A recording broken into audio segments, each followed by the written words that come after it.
Have you here. Welcome, welcome. Also, welcome Jami Dawkins. I'll introduce you in a bit, but we're so excited to have you here with us to talk about AFA transfers and some new exciting things to share. So before we get started, um, let me advance here. There we go. So just as a reminder, the North Carolina Community College AFA Conference is coming up in February. You're able to now register, so definitely check out our website and register if you're able to. You can also see more information about our venue. We're hosting at the North Carolina Museum of Art. Um, Again, and our theme is Art Embodied.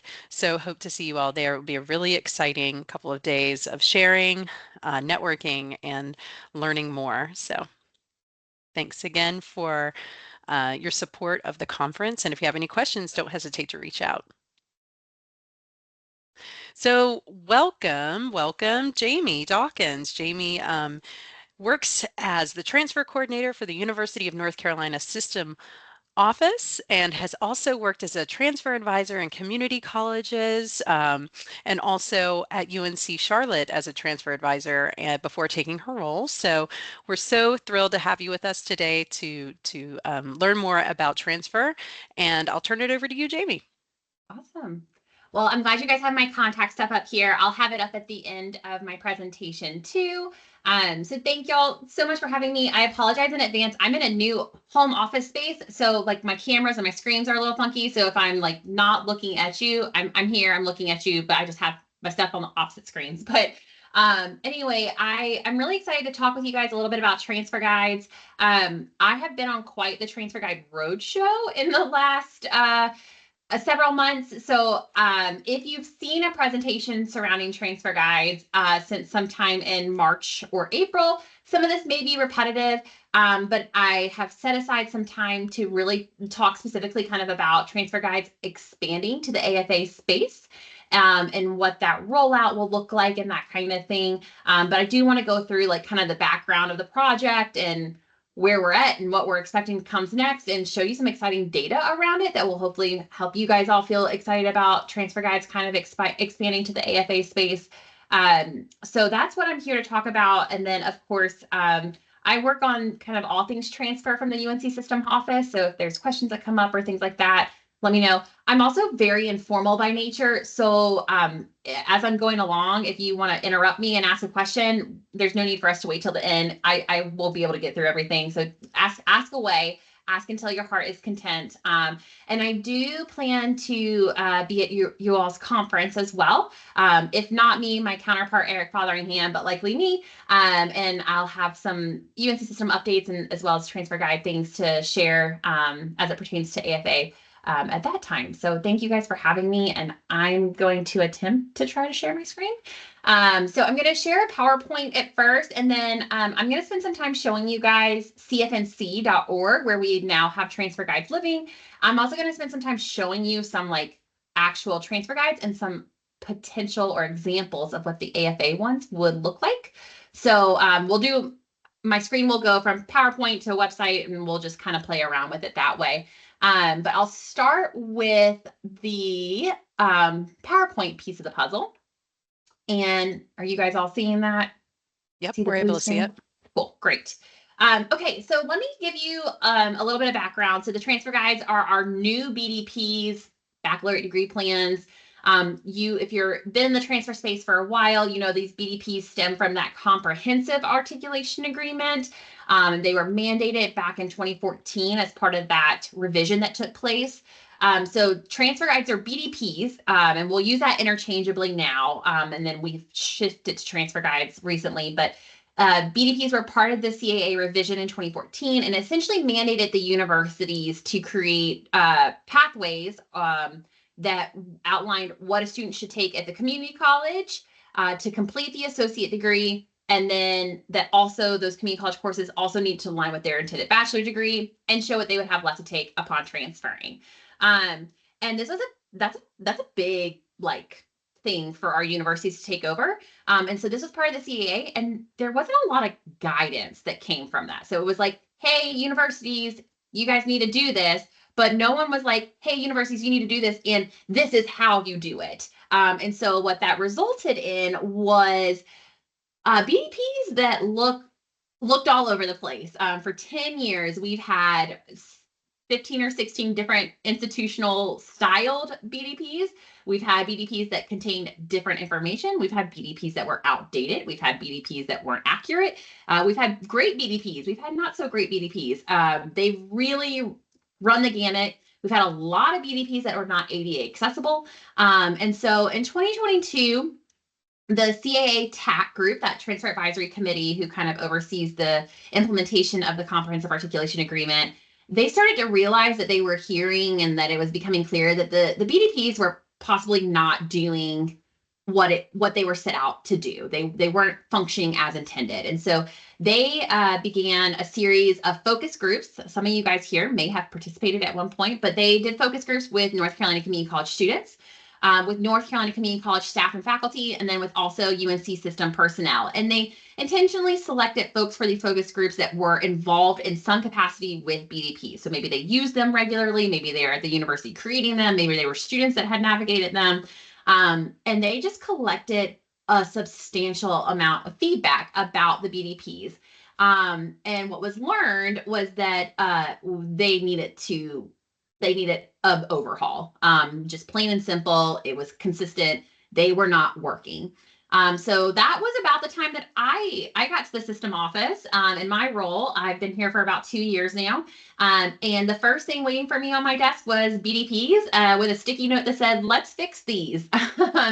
And I'm very fortunate that fell on my desk, because I've been in the transfer space of North Carolina for a decade now. And I've worked with BDPs in every position I've ever held within the higher ed realm. I also, in a former life, was a school counselor and worked with BDPs as dual enrollment was really coming to life. And so this is as much of a like meaningful work experience as it gets. This is much a passion project for me. I'm very passionate about this work. And I'm very grateful folks trusted me to take it on. So over the last several years, I guess, we kind of started revisioning BDPs, and we wanted to create a formal process for the universities to build and maintain these. We wanted to develop a new design that was across all the universities and that was actually student friendly, so that it highlighted the information that, yes, the universities are telling us they need, but also the students are telling us they want to be on the resource.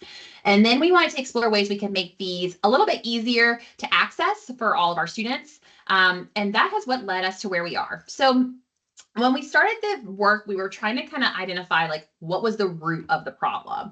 And through the focus groups, through additional focus groups that I led in the early stages of this project, what we learned was there was a gap that needed to be bridged.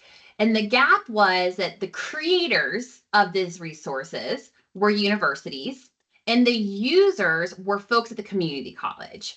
And so the creators were working from a frame of reference that centered around bachelor degree requirements and curriculum, what they were experts in, and they were determining what goes on the BDPs. Unfortunately, the users at the community colleges, their frame of reference was the associate degree curriculum and the requirements. And so they were trying to interpret the BDPs that were created from a different perspective. And we had to bridge this gap. And so a little bit about when we realized that was kind of the case, we kind of started to set up what our priorities were. And first and foremost was to change the name. There was not a single focus group that took place in which the name did not come up and people were like, BDPs is terrible. Baccalaureate degree plans does not roll off the tip of the tongue. BDPs is just another acronym for students to try to decipher. And so we knew that the name needed to be changed. We knew that we needed to somewhat streamline the design and the content that were found on these resources across all the UNC institutions. I'll be very transparent in telling you that a universal BDP is not in the cards for the UNC system. There's never going to be a single psychology BDP because all of our universities function autonomously, and their degrees and their curriculum are unique, very similar to the Great 58. And so you all have local requirements and that kind of thing. And so that root of autonomy, we were never going to have a universal BDP, one BDP for all universities for each major, but we could look at a way to universalize what these looked like and what information was found on them. The other thing we wanted to do was create resources that were ADA compliant. Regardless of ability, all of our students should be able to access these and use them. And that was a top priority. We also had to kind of reframe how we talk about these resources because one thing that I think we as a state have struggled with is this idea that we have these BDPs and they've been in existence for 10 years at this point, and they should be the end all be all. They should map out a student's transfer plan. And the reality of it is that one resource cannot solve all of our transfer issues in the state of North Carolina. And one resource cannot capture the nuance that is transfer because there are differences between the community college system and the UNC system. And then beyond that, there are differences within the UNC system institutions, and there are differences within the North Carolina community colleges. So we had to really kind of shift how we talk about the usage of these resources and acknowledge that there might be limitations. There's going to be things that a student might need that can't be captured on this resource, and they're going to have to do some outreach. And as long as we're aware of that, we can provide the support to make that happen.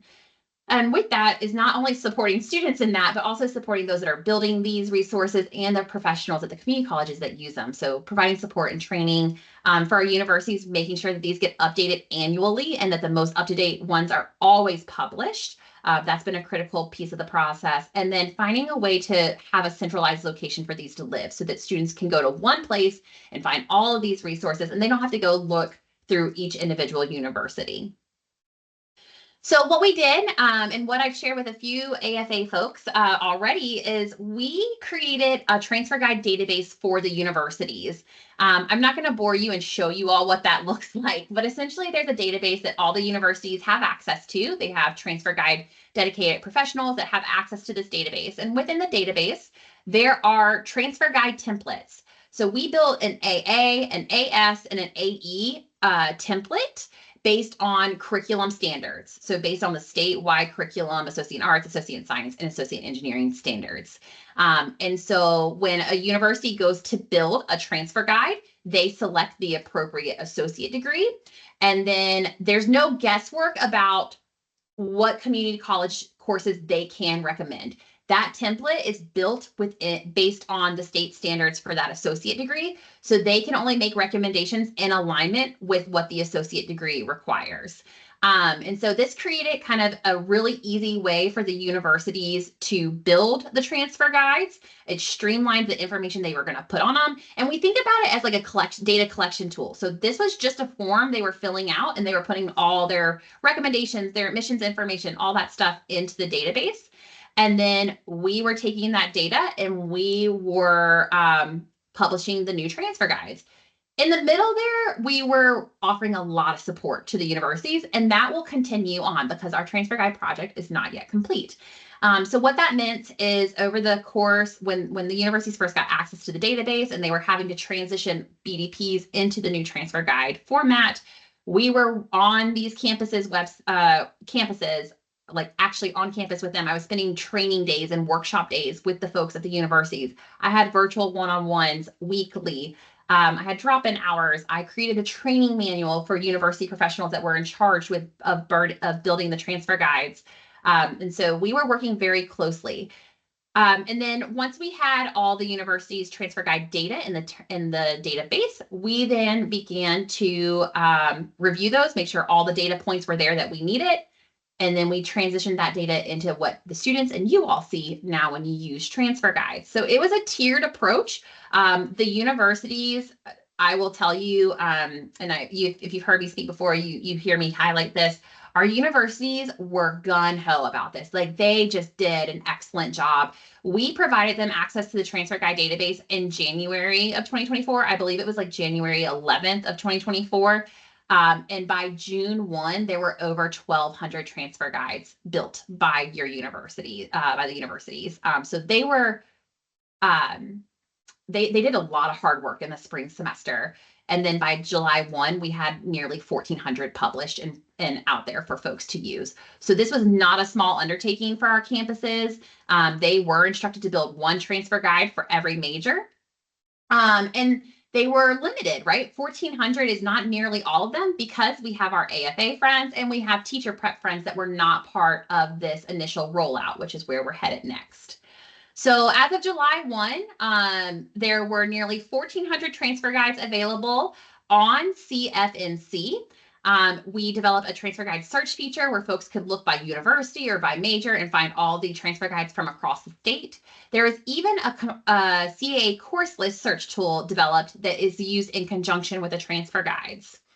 Then after July 1, recently, as recent as August and September, we added some transfer guide resource videos to help folks understand how to use the new transfer guides.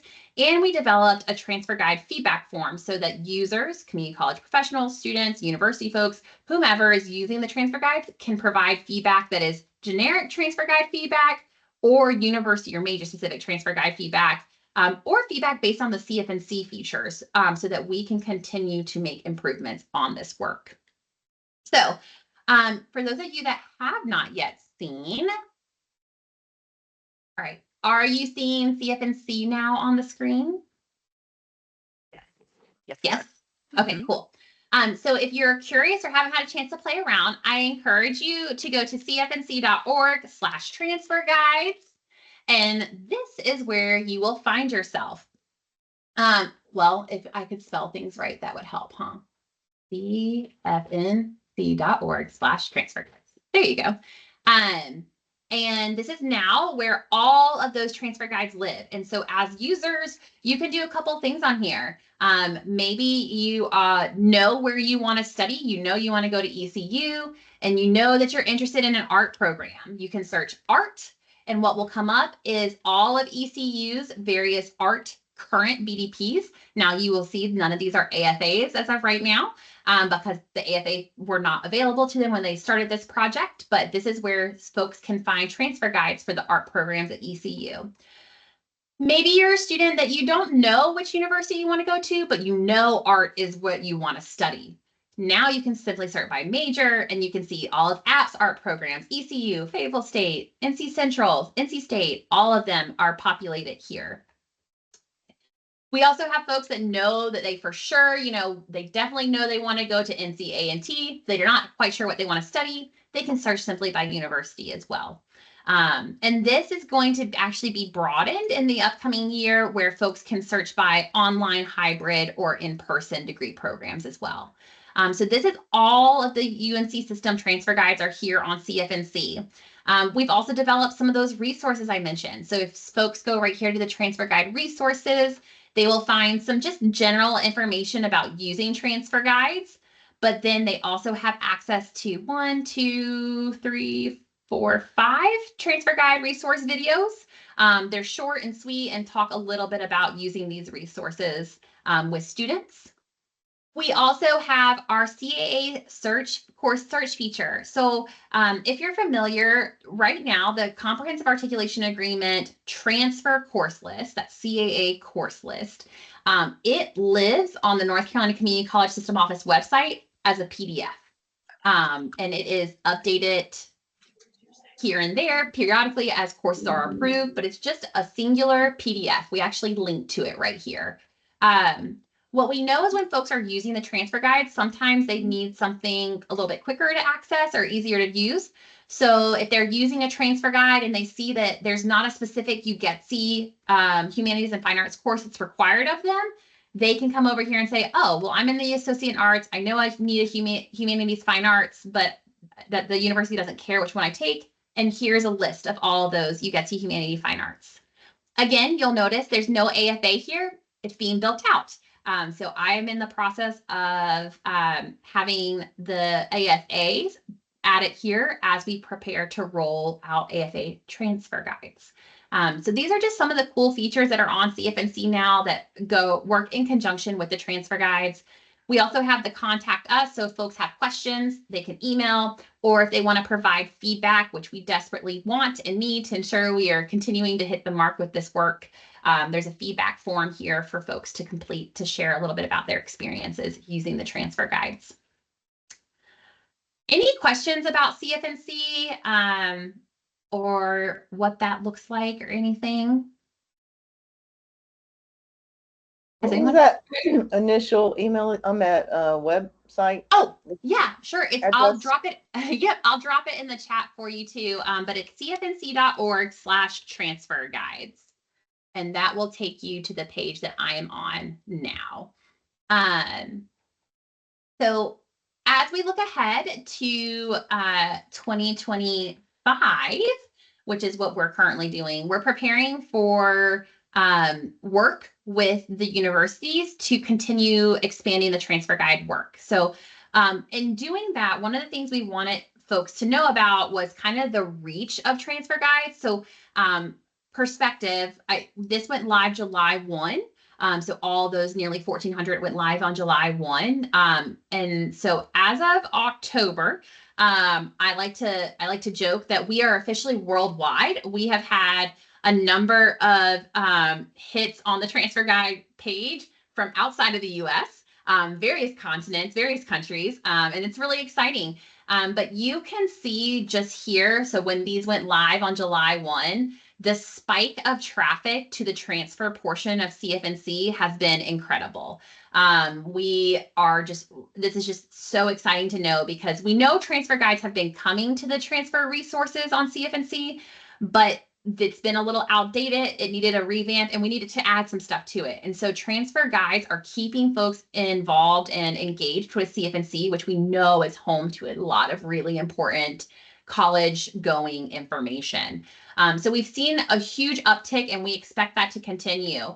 The other thing that we've seen is that it's a lot of new users. So any given day, I mean, obviously in October, back in October 8th and 9th, we were seeing upwards of 400 folks, new users getting to the transfer guide pages. Not to mention all the folks that were like returning after a couple of times. And we were finding that they were getting here primarily from going just to cfnc.org/transfer guides.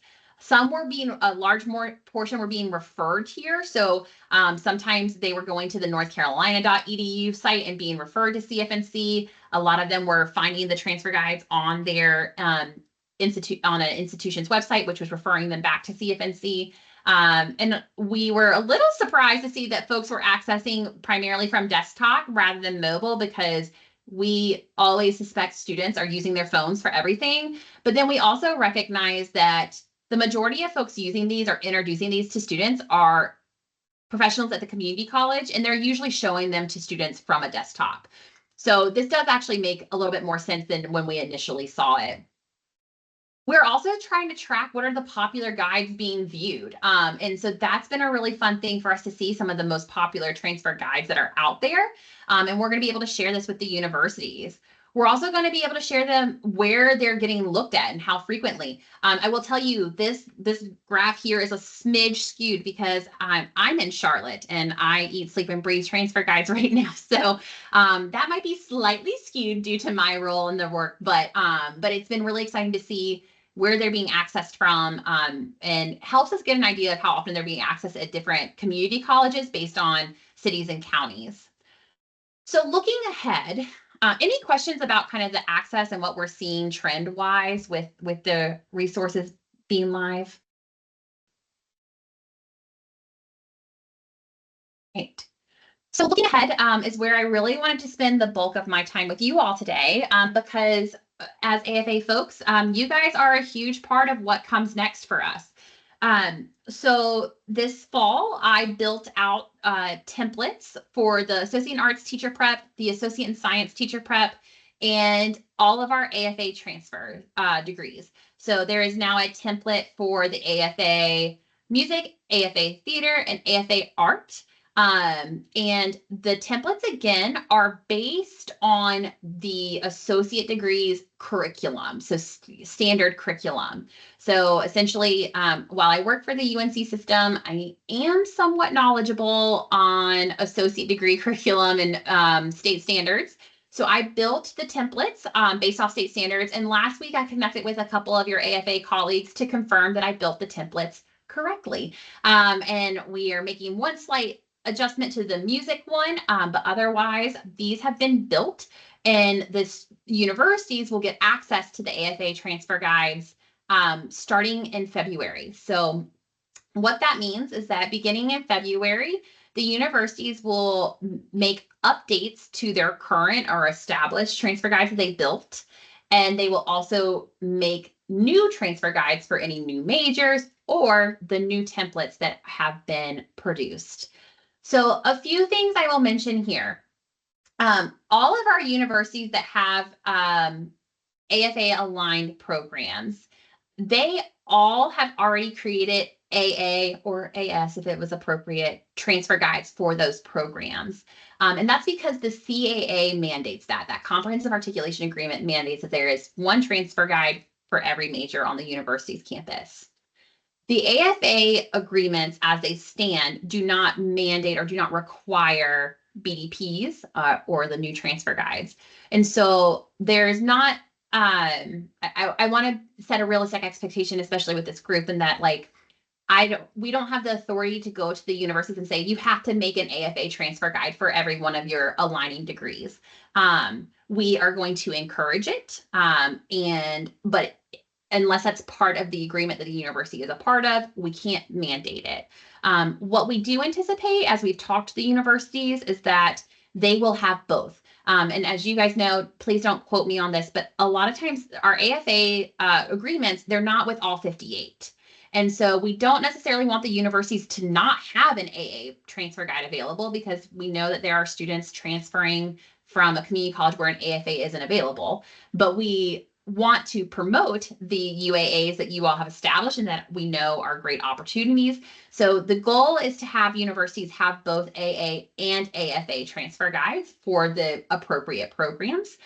It's just not something we can currently require of them. Now, over the next several months, if AFA folks get together and they make updates to the UAAs where transfer guides become formally a part of the agreement, then that could shift. But I just wanted to set that kind of expectation as where we are at this point. Are there any questions about that? Awesome. Before I kind of go through some of what comes next, I think this is a good time for me to kind of show you a couple examples of AFA transfer guides. So I mentioned before, I won't bore you too much, but this is an example of what the transfer guide database looks like. You all will never see this. This is just for the universities. This is where they come and they edit and update their transfer guides, but it's also where they come to build new transfer guides. So when they have access back to the database in February, they will be able to log in here. And what they will see is that they now have the ability, sorry, I thought I was logged in, but apparently I got kicked out this morning. But they will log in and they will now see new templates available for the AFA program. So if they're a part of the AFA music agreement, they will be able to come over here and say, okay, I'm ready to build my Associate in Fine Arts transfer guide for our music program. I'm not going to go through all the data points that they provide, but we have a series of data points that they indicate here. So this is what we call the core details. And then once they have gone through the core details portion, they also provide us with a series of recommendations based on the degree's standard curriculum. So I'll show you a little bit about what that looks like. This is a really smart form for the universities. It automatically ties into their equivalencies. So they essentially go section by section of your AFA, and they make community college recommendations, and their equivalencies populate. And then they kind of build out the transfer guide to ultimately become something that looks like this. So you can see if you've spent any time with the transfer guides up to this point, the AFA transfer guides will not look any different than the others. So someone that wants to view a transfer guide will be able to see the university that it's for, the major that it's for, and that it's for the which AFA program it's for. So this is for folks in the AFA theater acting track. All of the transfer guides are going to come and entail those core details. So is the program offered online, in person, or hybrid? Admissions information, contact information, and then specific foreign language notes. From there, the universities, based on the data they put in, we list out what are major or specific course recommendations they want to see. So you can see for this one, ECU wants Drama 118, Drama 211. They want their health course. They want their foreign language class. So they've put some of that in there. They also have where students have choice again. So maybe here, this degree requires 9 hours of UGETC Humanities Fine Arts. The university has said, we don't care what you take there. And so students will be able to go here, back to that resource I was showing you. They'll indicate that they're in that AFA theater track, and then they'll be able to search for the UGETC Arts, Humanities Fine Arts that work with that one. So this will continue. The universities provide additional information for your program specifically. We know that there's often an audition or a portfolio submission that's part of the process. And this gives the campuses a chance to share a little bit about that, maybe link to some important links. And then there's the remaining requirements that universities input that indicate what a student will have left to take upon transferring, should they follow the transfer guide as outlined. One thing I want to point out is that with the transfer guide process, the universities are all coding the course recommendations they make. In this category here, universities requirement fulfilled, the universities are all coding their community college course recommendations, and they can choose from a couple of things. They can choose things like required course or suggested course or elective or general education. They get to code these classes. And all the universities are using the same code. So essentially a required course at ECU is the exact same thing as a required course at UNC Greensboro, and is the same thing as a required course at UNC Charlotte. So we have given the institutions a breakdown of what these codes are, and that is also published on the transfer guide resources. So folks can see that a required class is a course that's critical to transfer. It's critical to remaining on track for that major. Whereas a suggested course, it's a good option. It's going to fulfill a requirement at the university, and it's a great course to take if it's available at the community college. But if not, you can transfer without it impacting the timeline to degree completion. So we've provided universities with this coding key. That was what was used to build these, so that you all know what's the difference between a required course, and the universities are all coding coursework the same. I also will show you just quickly another example. Here's one of the music, an example of a music. Please note that these are made as examples, so this may not be exactly what UNC Greensboro wants, but I wanted you guys to be able to see what some of these AFA guides could potentially look like. And same thing here, they've identified those required courses, maybe some suggested courses, and then they have courses where students have the option to make their choices. And then they have some additional information. So this one here talks a little bit about how there's some changes happening to the music catalog, and so updates will be coming. And then, of course, the remaining requirements, which are not complete because these are just examples. Same thing with the AFAs for the visual arts folks. So you can see that these all look, they all contain the same information. They all have the same look. They're all laid out the same. They're all using the same categorization of course recommendations. So community college students know the importance and why they're taking the classes that are being recommended to them on a transfer guide. Any questions about these examples that I might be able to answer? That was a very brief overview. All right.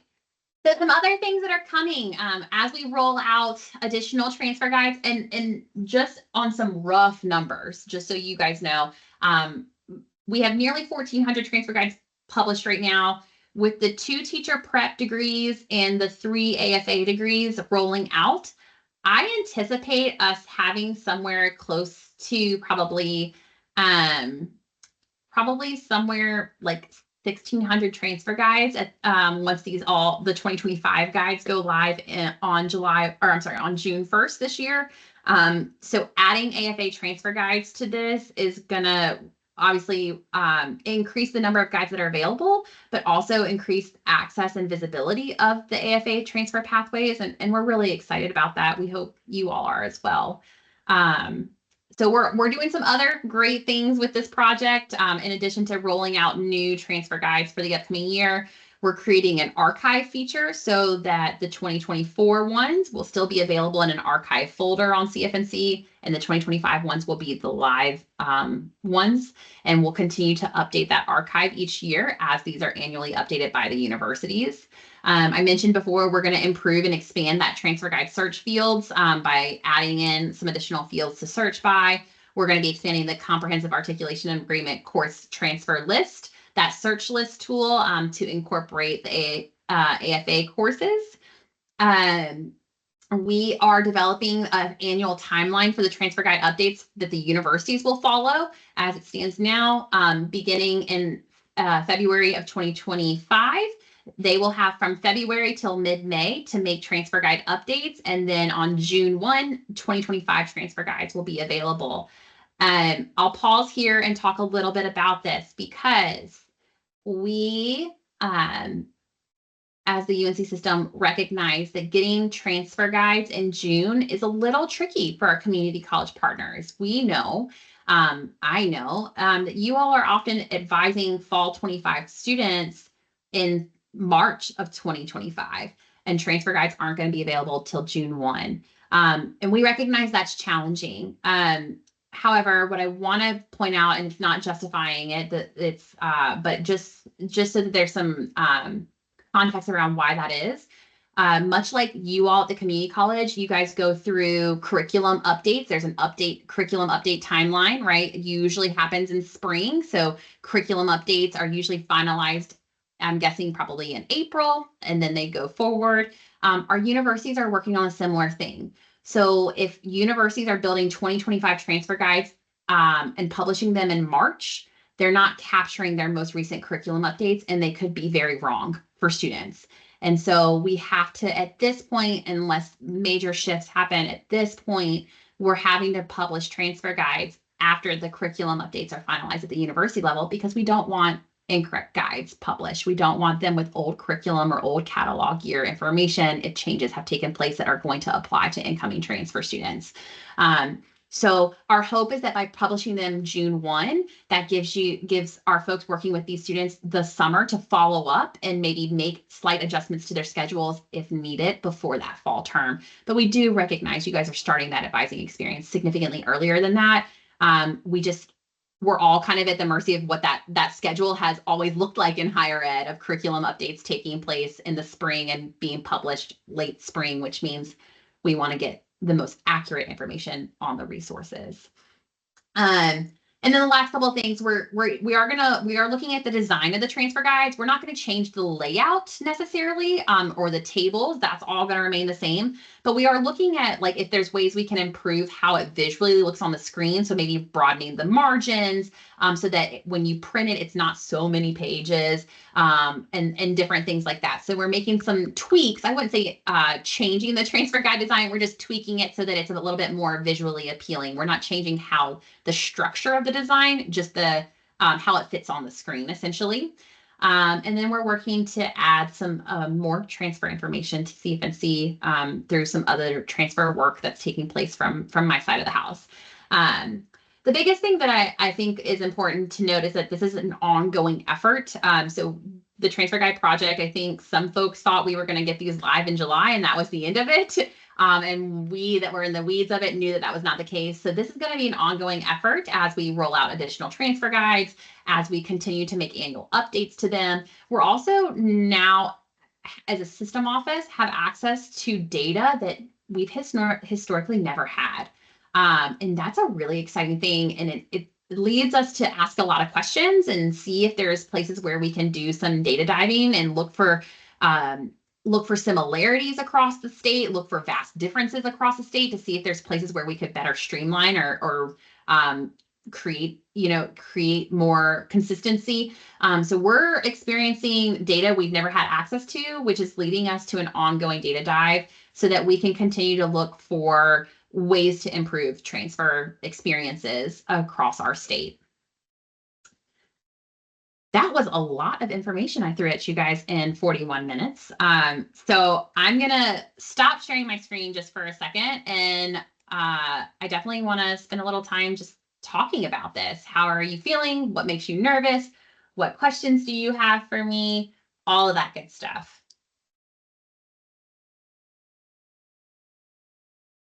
Thank you, Jamie. That was a really excellent overview. What an awesome resource for all of our stakeholders, especially for students and their advisors and everyone. So cheers to that. Does anyone have any questions or any comments?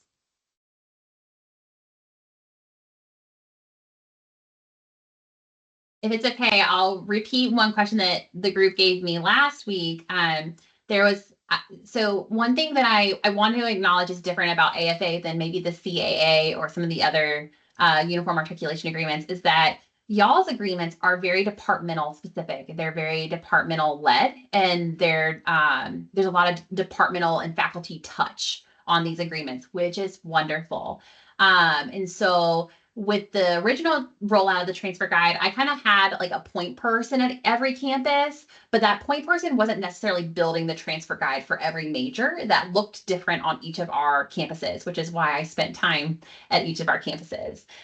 So I know with the AFA specifically, because this came up when they were doing fine art program transfer guides this past semester, is like who builds that on the university's campuses, and are we sure it's someone that knows the ins and outs of our AFA agreement?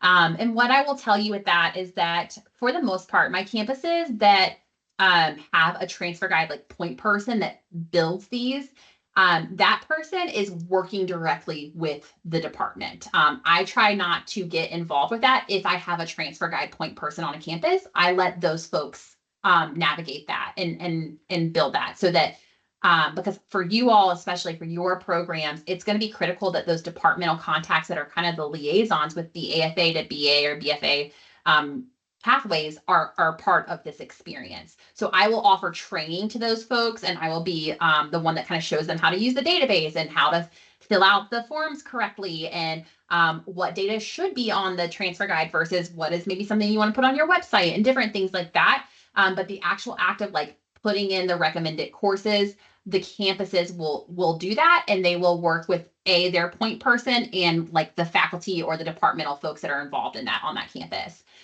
For our other campuses, I have a handful of campuses where there is not a centralized transfer guide person, and I literally have met with like 37 deans on their campus to get this project going.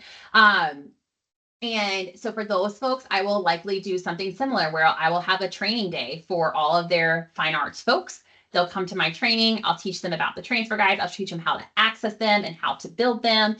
And then it will be on those university folks that are the experts in this agreement to build the resource. So I want to rest assured that while I like to think I'm a transfer guru, I am not a curriculum guru.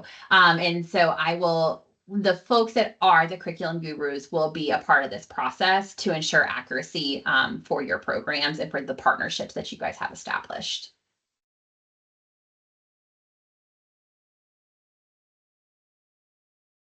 Awesome.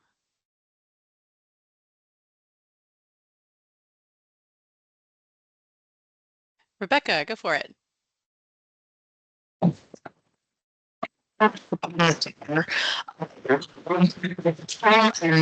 much easier to be able to compare things and to find the resources and to advise students. I think it's going to be a really incredible tool that's going to make it a whole lot easier and help me advise students much more effectively.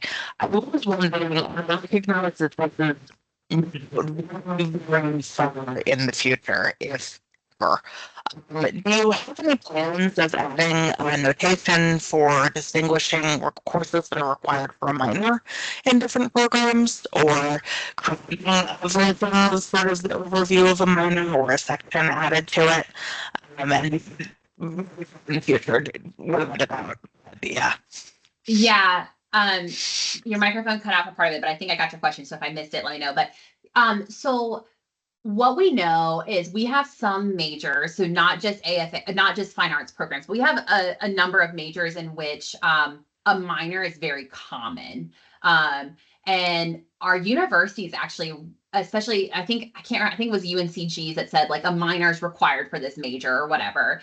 The AFAs are a little bit more prescriptive than like the AA or the AS, so it doesn't leave as much room for a student to like actually take courses that might apply to a minor at the community college. However, we also know with the fine arts programs that they tend to be minors for a lot of students. So it may be a psychology major with one of the fine arts programs minors. And we haven't made a plan, or there's not currently a plan for transfer guides to be available for minor requirements. Now, what we are seeing a lot of, so the transfer guides are great in that they have that universal design and all that stuff, but there are spaces within the design where the universities have free text and autonomy, and they can put things that they want. We have been very intentional about if they have programs that require minors to notate that on the transfer guide so that it's a knowledge in advance. And to start the conversation, we're putting a lot of faith in our community college partners with some of this too. And I recognize that y'all have nothing on your shoulders. I don't know why we should put anything else on them.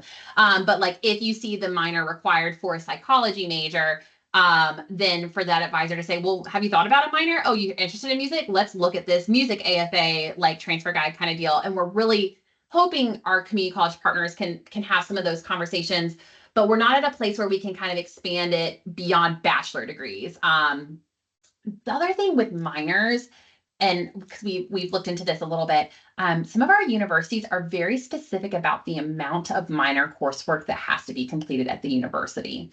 And that makes building transfer guides for minors a little tricky, because like a criminal justice minor, there's probably a decent amount of that coursework that can be done at the community college, but that the university will require a substantial part of it be taken at the university. So we're kind of in a limbo. We haven't really kind of gotten that far yet. But you're not the first to ask about it. The other thing that I think, just going back to the data deep dive. So I don't want to I'm putting this out there with the understanding that we're not for sure doing this at this moment, but this is the what we vision. One of the things that we're hoping to do is we have some popular transfer majors across the state. They're not necessarily our fine arts programs. We have a series of popular programs, and let's take psychology, for example. I have the data now to go and look at all the psychology majors and see what common community college course recommendations are being made for those programs. So if 13 of our 15 community colleges are requiring, psychology 281, that's a commonality. We should be able to notate that somewhere. So what we're hoping to do is to kind of establish a core for some of our popular transfer majors to say hey, here's a list of common psychology courses recommended across the system. It's not guaranteed to be all of them, but we'll set some standard where it's 13 of the 16 want these 5 psychology classes. And something like that could really help with minor coursework too, because generally if it's a commonly required course across the board, it's likely going to be needed for the minor. So we're hoping we can do something like that along those lines. All right, Eleanor, can you pull up ECU transfer guide for communication? There's a list of human, but okay, let me go to our, all right, so let's go to, sorry, let me make sure I have all of my things pulled up and I can share my screen. All right, so we're looking at ECU, right? And the Yes. the communication one. Yeah, with concentration in public relations. Okay. All right. So these are the required and suggested coursework they have. Right. Yeah, so I totally get that. Super clear. And then you go down here to the humanities electives. Mhm. And I assumed I would see their humanities electives. I would know what to tell students to take and click on that link. Yep. So they don't have a preference for the UGETC humanities courses. That's what you're supposed to decipher after you click that link. Oh no, that's what it says here. Student no choice. So for the UGETC humanities fine arts, student choice no preference. And then that links them to where they can go search for that. No, but just click on it. Yeah, so and then it comes here. No, it took me to ECU's website, University Equivalencies, right here to the right. Yep, that's in the university equivalency column. So how this is set to read is that the student or whomever can see for the UGETC humanities fine arts portion of this associate's degree, it's their student choice. There's no preference. So the student can go here and say, all right, I'm in the AA. I'm looking for UGETC fine arts classes. Oh, here's all my options. And then maybe they're like, well, I think I want to do music 112. If that's the case, then this part here is just a resource for them to look up how music 112 transfers. Yeah, it's insane. Because so number one, you're expecting students to read. They don't do that. They just click on the first thing they see, which is the exact same thing that I did. I didn't see any of this over here on the left. I just clicked on university equivalencies, and then if you click on it, you'll go to, like I said, the ECU's page of so much information, and I couldn't find anything that I was looking for. Yeah. So this has been, so that's when I say I've been on a road show for the last several months. I think this is my first time connecting with AFA folks. And that's partly because we haven't expanded to you all just yet. But I have been hosting trainings across the state for community college folks and for every advising association that exists in our state. I have done a training for. I've done training videos.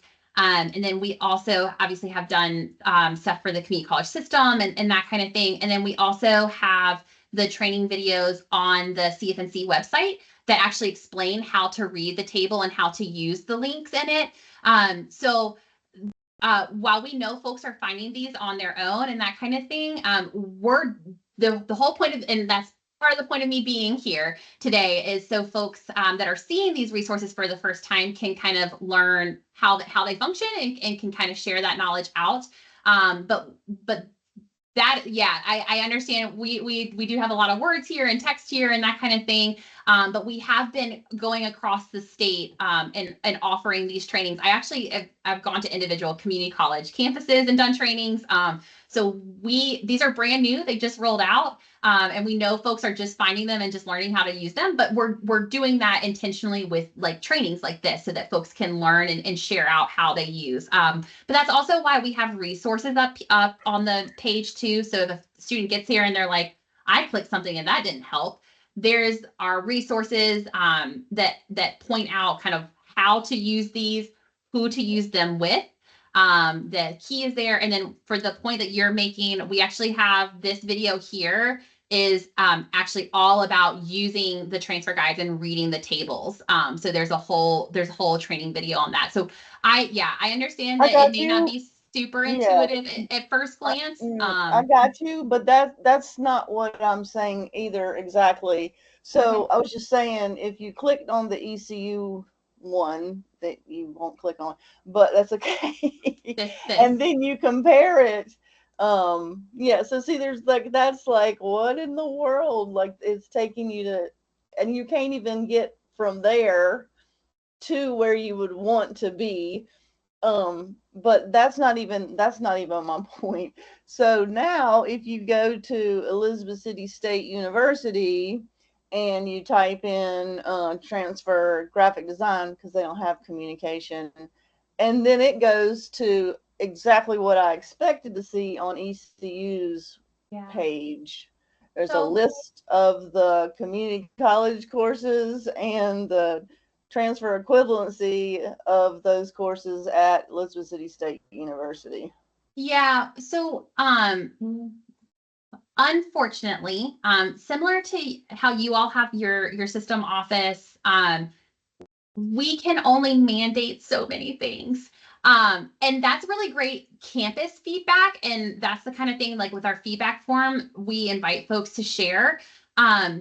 So this is ECU's transfer equivalency tool.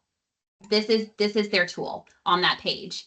Well, it said don't see your courses, and I was just like, well, I don't see any courses on this page. So Yeah, that's why I didn't even mess with that. Yeah, so that's an ECU. That's how they have their setup. That's how their equivalency tool works. Right. So, but like I said, pull up Elizabeth City State University, and maybe you should use them as an example for how they should do these things. Yeah, and I wish I could, but we don't get a say. If you do, like you click on theirs, and it's like boom, like that's what we're looking for. And I will say, every campus has this set up a little differently. As the system office, we don't really get to. We don't get a say in that. Yeah, too bad. And you can even see, like, while this is laid out really easy, this is also wasn't revised since 2020. So I would hope there's some updated equivalencies there too. But again, probably not for those basic general education classes. They don't. Yes. So we're kind of at the mercy of like how like the ECU has their transfer hub set up, how they have their transfer hub. We can't mandate them to have their equivalencies listed in a different way. But if, you know, what I've been telling folks that are using this and run into things like that is like on our feedback form, there's a space where you can give university specific feedback. And any university specific feedback we get goes directly to that institution. So like if we get feedback, I actually got one recently for it was NC State, and it was, oh, I can't remember now. It was something around their admissions website. It took them to like it didn't take them to what was expected, I guess. Because they use that outside resource, NC State, right? Is that what you're talking about? They have it wasn't. I know what you're talking about. No, it wasn't that. And when I looked at it, I'm wondering if NC State just made an error in their links that they put on that transfer guide at some point when they were building them. But like I was able to send that directly to NC State, and so they now when they go to make updates, they have some direct feedback to make changes. We also, I think UNC, don't quote me on this. One of the universities got feedback that they, how they listed their remaining requirements was confusing. They didn't like how they were like, how they were grouped essentially. And so I've already been able to send that over to that institution, and they've already made plans for the updates to address how they inputted that. So we're certainly collecting that institutional feedback. And what we can do is share it with them. And beyond that, we kind of get hung up. But yeah, I get what you're saying. So the ECU doesn't really take you to their equivalency. I mean, it takes you to their equivalency page, but it's hard to find to where you get to the actual indicating that I'm a college student looking to see how my community college course transfers. Well, that's really helpful feedback too, especially as, you know, these are new and they're rolling out. So Jami, what you're saying is definitely use the feedback form within the tool, right? And I saw that there was also you know, a general link to the university program up above. So do you also recommend that if someone finds or has a question, do they reach out to that contact? I think that's listed there, like advising at ECU, you know, regarding those specific questions, and then also report recommendations to you via the form. I recommend recommendations come through the form or via email to me. The contact on the transfer guide. So what the universities were told was the contact on the transfer guide. It needs to be a person or team that can answer questions about the content on the transfer guide. So about the community college course recommendations made. And that was intentional because when we were doing our focus groups, the university said that admissions office was regularly getting questions about like, well, what do I do if my community college doesn't offer COM 140? And the admissions office was like, don't know that I feel confident answering that advising question. And so what the plan was, or how these have been built, is the universities were required to provide a contact on every single transfer guide, specifically to someone that can answer questions about the content found on the transfer guide, the recommendations, the requirements, the curriculum, that kind of thing. And so that's what that contact would be best for. And then obviously the feedback piece would be great coming through the form, because again, I'm funneling that directly to our universities, so that when they prep to make their updates, they have feedback from users that have used them in this initial rollout phase. Awesome. Awesome. I mean, we're at 101, so I do want to be respectful of everyone's time. If we have any other questions or feedback, Jami, can we share your email address and they can email you? Is that absolutely? Like plan? And I'll kind of tell you all what I've told the other groups I've worked with. If you have a group of folks that uses resources like this with students regularly and you want a training session, I'm available to do those. If you have like a staff meeting where you want me to come and give a brief overview of the project and how to use them, we can definitely do that, and more in depth than what we did here. I really wanted to spend the time today focusing on like AFA being included here, but I can do the more in depth, essentially what these videos cover, of like how to read the guides, how to use the tables and the links within them, and all that good stuff. So if you have groups that are interested in that or would like me to do that, I'm available to do that, and continue to do those across our state at some of our community colleges and with different professional organizations. So email me with that. Use our contact form or our feedback form as you are playing around with these, and like you notice weird things like that, or things that could be improved, and we're happy to pass that along to the universities. Or if it's like just generic transfer guide feedback, that's available on that feedback form as well. Awesome. Well, this is an incredible undertaking, and it's a wonderful, wonderful tool and resource to unite, you know, our programming, and also as a way to connect with our four-year partners. So we're really, really grateful for you sharing this information and for all the hard work that Your you've done university getting this partners off. are very excited to have AFA ones. They were very bummed they didn't roll Nice. out in the first phase, so they are